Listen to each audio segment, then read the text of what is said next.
Hello children, how are you all? I'm sure you all are doing really good. So children, let's begin with our next chapter, which is craftsmanship.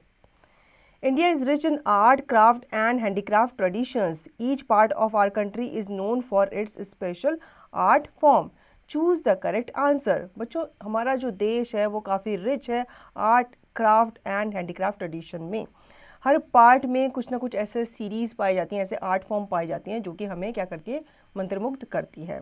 यहाँ पे हमें कुछ question दिए गए हैं, उनके answers भी हमें दिए गए हैं, लेकिन ऑप्शंस में हमें करेक्ट ऑप्शन को क्या करना है, टिक करना है. First, different types of saris are produced in different parts of India. Which of these place is not associated with saris? Option A Pochampally, option B Venkatagiri, option C Kota और ऑप्शन डी पोंडुचेरी. बच्चों, इंडिया के different parts में साड़ीज़ बनाई जाती हैं, ठीक है, लेकिन इनमें से कौन सा ऐसा प्लेस है जहाँ पे साड़ी नहीं बनाई जाती? तो वो है बच्चों option D पोंडुचेरी.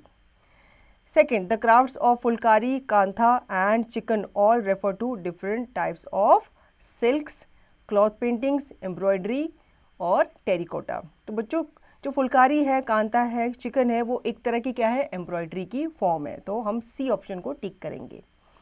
Third, which of these textiles is associated with Indian independence? Its making and use popularized by Mahatma Gandhi. A. Pashmina, B. Kanchi silk, C. Khadi और D. इखत. बच्चों, आपको पता ही होगा महात्मा गांधी जो थे वो खादी को सबसे ज़्यादा प्रमोट किया करते थे. वो खुद भी खादी के कपड़े पहना करते थे और दूसरों से भी कहा करते थे. तो आप ऑप्शन सी को टिक करेंगे. 4. The Pichwai is a traditional style of religious painting. The place of its origin is the city of Nathdwara, Madurai, Kolkata और D. नासिक. तो इसको बच्चों करेक्ट आंसर है नथद्वारा. Fifth, India is known for many different styles of dyeing and printing fabric. Which of these is not one of them? A. Kantha, B. Kalamkari, C. Chungdi, D Bandhani. बच्चों, आपको पता ही है कि इंडिया में काफ़ी डाइंग एंड प्रिंटिंग किया जाता है फैब्रिक्स पे. तो इनमें से पूछा गया कि कौन उसमें से नहीं है, मतलब कौन सी ऐसी फॉर्म है जिसमें हम डाइंग एंड प्रिंटिंग यूज़ नहीं करते. तो वो है कांथा, क्योंकि हमने अभी ऊपर पढ़ा था कांथा एक एम्ब्रॉयडरी है, वो पेंटिंग नहीं है. 6. These leather slippers named after their place of origin became popular in 1970s. They are A. Jodhpuris, B Kolhapuris, C panipuris और डी सोलापुरीज. बच्चों, इन लेदर स्लीपर्स का नाम जो है इनके प्लेस ऑफ ओरिजिन पे रखा गया है, ठीक है, जो कि पॉपुलर हुई थी 1970s में. इनका नाम है B Kolhapuri. 7. The use of dash makes the Tanjore style of painting unique.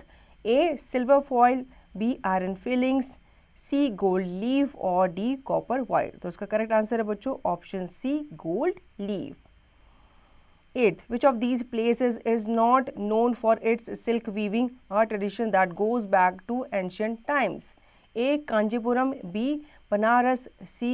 Cuddalore और D. मुर्शिदाबाद. तो इसका करेक्ट आंसर है बच्चों C. Cuddalore. 9th, when Rama came to King Janaka's court of Mithila to marry Sita, he found the place decorated with these paintings made traditionally by women. A Kangra, B Pichwai, C Tanjore और D Madhubani. तो इसका correct answer है बच्चों option D Madhubani. 10th, when do Palam, Jaipur blue and Delhi blue have in common? They are all type of A. pottery, B. carpets, C. furniture और D. filigree. तो इसका correct answer है बच्चों pottery. So children, I hope you understood the chapter very well. Now you can revise the chapter and practice the given exercise by yourself.